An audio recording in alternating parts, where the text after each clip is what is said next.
Welcome back, guys. We're dancing in the devil. In the devil. We're dancing in the devil with the pale moonlight. We are dancing with the devil in the pale moonlight. Hold on, actually, while I spin in circles. Tingle chess.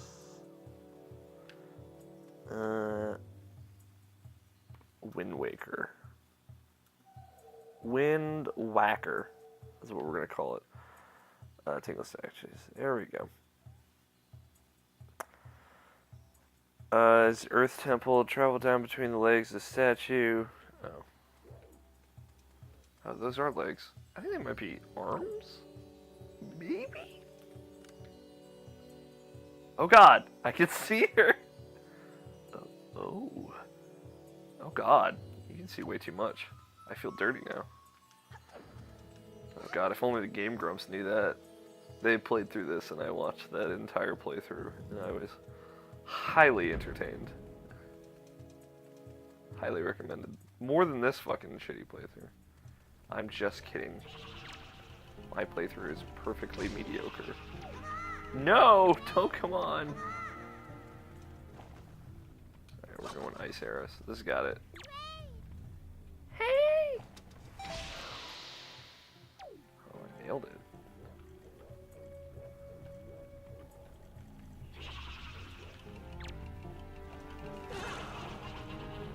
Fuck.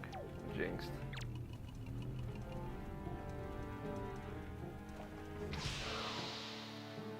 Fuck. I can't kill them.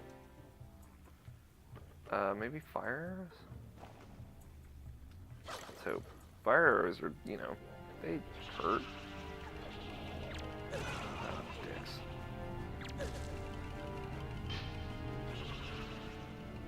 Alex, that's not appropriate. I know.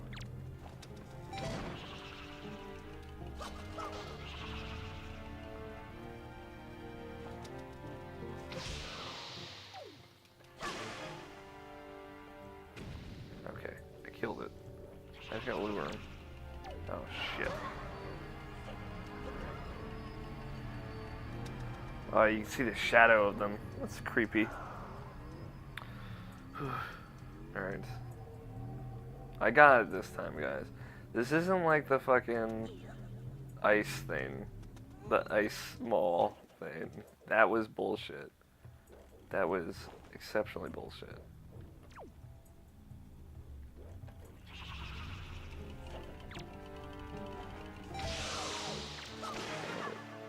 Whew. Fucking killed it that time, guys. Alright.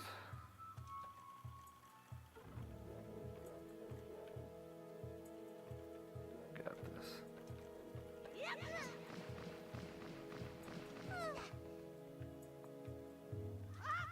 Alright, let me see. Travel across the bridge until you reach the door, turn around and find a hanging platform.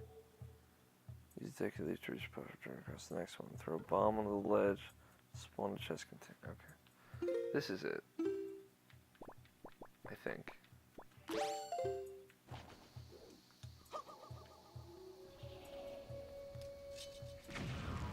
Yay! I explained what these are before in my, I think it's when I was playing through the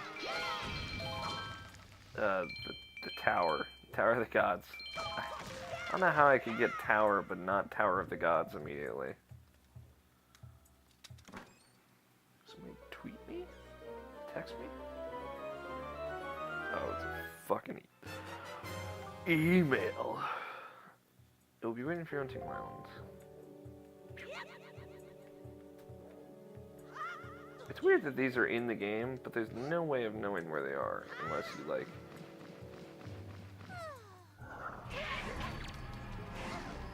He just fucking threw her!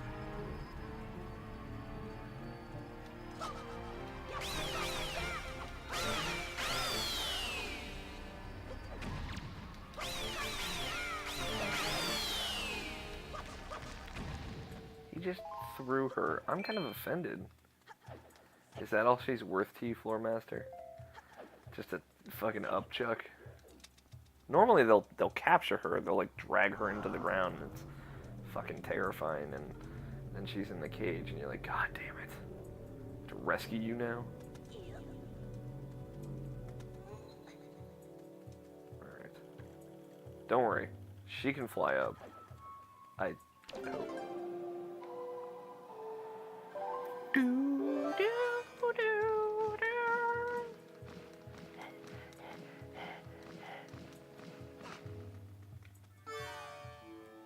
I never noticed the harp on the statue there before. Triforce, notes, thin in the middle, completely missed it. So down, down, center, right, left, center.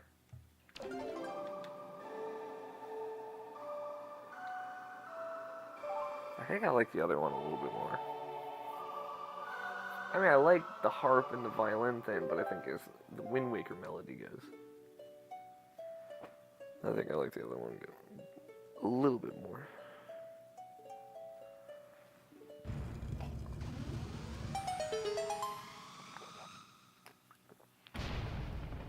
That is some Coca-Cola.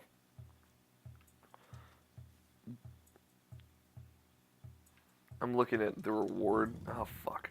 For getting all the Tingle statues. It's pretty good. You get 50 rupees for every Tingle statue you get. And then if you get them all, you get 500 rupees. Which will pay for one Triforce chart. So, fucking freeloading bastard. That's what I'm saying. Tingle is kind of like a little malicious about it in this game.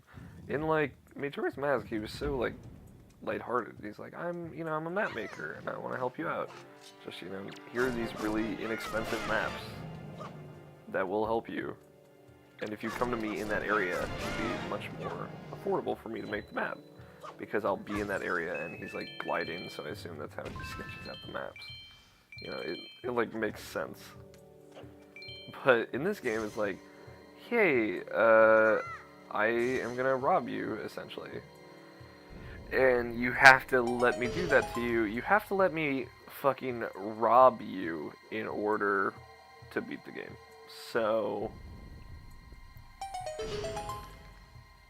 Ugh. I'm trying to think, like... Zelda games, 3D Zelda games have a tendency to send you on a fetch quest before you can finish the game, right? It's something that, like, every single Metroid Prime game... It's okay. Shh, babe. Every single Metroid Prime game does it. It's like, why do Nintendo games do this? I don't understand. And, I mean, it's not just Nintendo games. I think they're just, like, the less... They're worse at hiding it. Like, I mean, Skyward Sword, which, like, there's a part of me that's dreading going back to that game. And the only reason is because, like, I loved that game when I first played it. It was, like, a 10 out of 10 for me when I first played it. I loved the story. The motion controls worked, which is something that's still incredible. The motion controls still do work. Like, that's... I just looked at my computer like it's a person, like I'm actually talking to someone. No one saw that, but thank God no one did. The motion controls worked, but...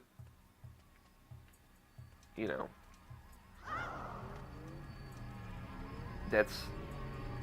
they worked, but is that, like, really a super huge accomplishment? Yes and no, is the answer. Like, they're still tedious, they're still motion controls, right?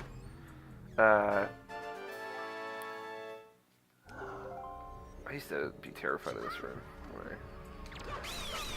I used to be terrified of the floor mess, just when I first played through this game. I got so tense around, it's like I was playing a horror game. And especially when they lunge, and you're like, oh god, it's coming for me! And there's nothing I'll be able to do! But they're actually just going for like a skull. Not that hard. You just gotta be quick. If you're slow, they'll get you. They will get you. They're not as punishing in this game as they were in Ocarina of Time. But anyway, I'm dreading Skyward Sword because I loved that game when I first played it, and like, I've taken a step back from it. I played it 3 years ago, almost exactly now. Last time I played it was in 2012, I think, yeah. And I don't know, there's so much room between me and that game now. It's difficult to think about it the way I did back then. Well, it's impossible to think about it the way I did back then. Now I just think of it through the cynical scope of that game never stops telling you what you're supposed to do. And it takes, like, all of the fun out of it. Fi will never shut up. She will never shut up. But I love Fi. Or Fi, if you prefer. I called her Fi the entire time I played through the game, and then somebody from Nintendo was like, Fi. I'm like, that makes so much more sense.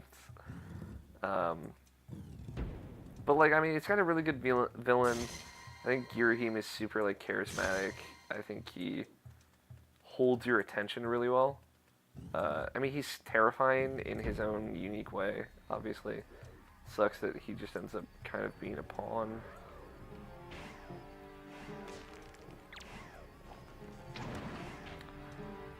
But, like, he was always a pawn. He always, like, refers to himself as a pawn.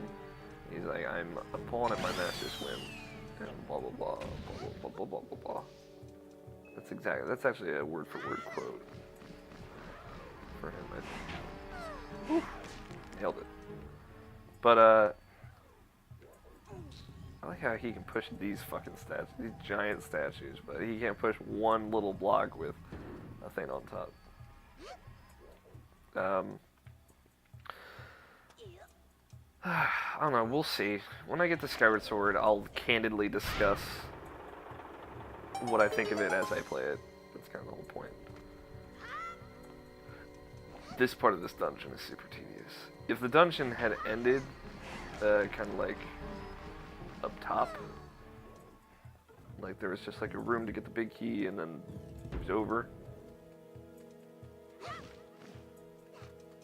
then I would have liked this dungeon more. But it's still a good dungeon. Don't take that the wrong way. But anyway, fetch quests. I mean, this game has you get the fucking Triforce shards. It's the most egregious of it.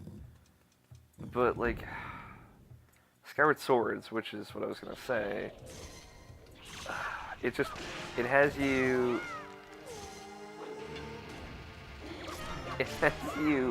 collect music notes.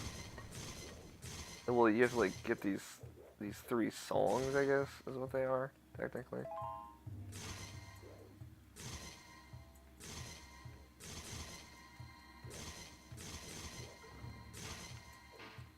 Oh, God.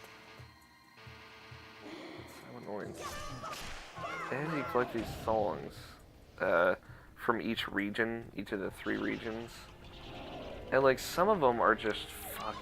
Some of the things you have to do are just fucking stupid. Like,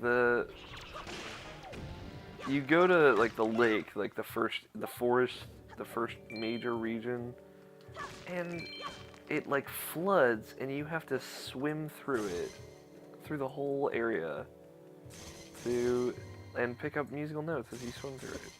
And it's super tedious. It's not fun at all. And, like, if you do the things in the wrong order, like, you can't do the 3rd one, and they had to release a patch to fix that. Of course, it's difficult to do them in the wrong order, because you just normally do them in the order you saw those areas. But still, like that part of the game is so stupid and unnecessary. It's literally the definition of superfluous. Completely extra and unnecessary. Like, the game would have been better if that wasn't in it. I mean, I think the game would have been fine without the harp instrument aspect of it. I know it's a Zelda game, and I felt like they kind of, like, shoehorned in the harp. Because you only use it, like, in the last act of the game, right? So, again, this is my memory of the game. It could be different when I play it. could be like, oh, this makes sense. But I'm gonna try and be pretty harsh on that game because I gave it too much credit when it first came out. That's the bottom line. It has bomb bowling, and like I'll be honest, like Ego Raptor, Aaron Hansen, one of my favorite internet personalities. He like did a sequelitis on Zelda, comparing Ocarina of Time to Link to the Past, which is, you know, the endless debate, right? And like he outlined a lot of good reasons, but he talks about Skyward Sword to an extent in that, and he is very correct in like the ridiculousness of Skyward Sword, just like making everything that's supposed to be fun super boring and tedious. And it's just like it's kind of the whole shtick of the game. And like I really like the opening section of that game, but even the second time through, when I played through the first half of the game on hero mode, I was like, this is so much.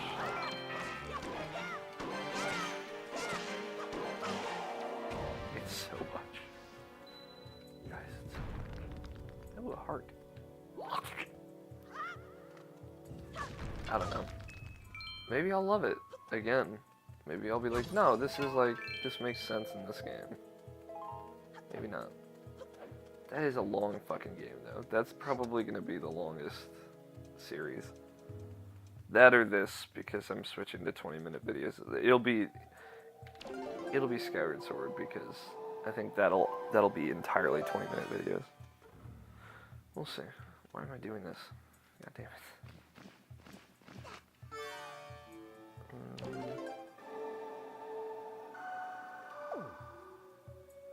I don't know what.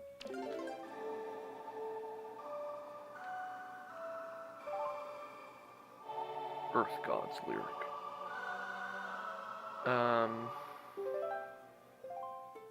We'll see. I'm excited to play Link to the Past. It's like one of my favoriteest games ever.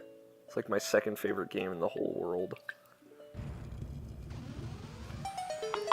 Second only to Persona 4 Golden. Objectively, I think Link to the Past is a video game that is almost perfect. But, like, that's my objective subjectivity talking. Right, so. Alright. There's one room left. This is a super tedious one, but. God damn it. Just let Medley get fucking hurt by the bomb. Ow! Run up!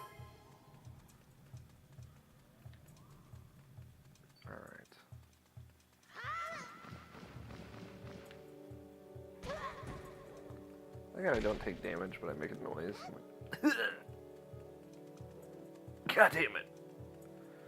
This last room is super fucking just. It's like it's a mirror puzzle, you know. It is pretty much your standard classic mirror puzzle. There's nothing really interesting about it. I will say, like, Skyward Sword has some really fun dungeons. As I remember them, but I barely remember them. The first dungeon is, like, not good at all, though. It's one of the weaker first dungeons. Like I said, I think Twilight Princess has a pretty good first dungeon. This has a great first dungeon. Not, like, the best, not the worst. I'm trying to think, like, what Zelda game has the best first dungeon? I would say maybe Ocarina of Time, because the Great Deku Trees, it's just, like, super simple. Very short, doesn't overstay its welcome, and it introduces all, like, the 3 concepts, like, really quickly, without really spelling it out for you. Which is nice, you know. Ocarina of Time was pretty good about that. Until it wasn't. Ugh, but we'll We'll tackle this fucking... God damn it. All these rupees going waste. We'll tackle this ridiculous mirror puzzle next time on Alex Plays Zelda. And maybe we'll talk about our feelings in first dungeons as well. Maybe.